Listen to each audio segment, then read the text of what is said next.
10.5 10.5 ஊரை ஏமாத்து எடப்பாடி பழனிசாமி 2 பேர் சேர்ந்து கேம் ஆடி வன்னியர்களுடைய தலையில மிளகா அரைச்சிங்க. 10.5 அவனா எலெக்ஷன் அறிவித்து 3 மணி நேரம் இருக்கும்போது அவனா அறிவிப்பானா 10.5 சொல்லு யாரை ஏமாத்துறீங்க?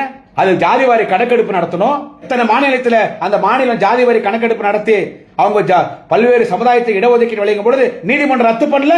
நீ யாரா ஜாதிவாரி கணக்கெடுப்பு நடத்துறதுக்கு?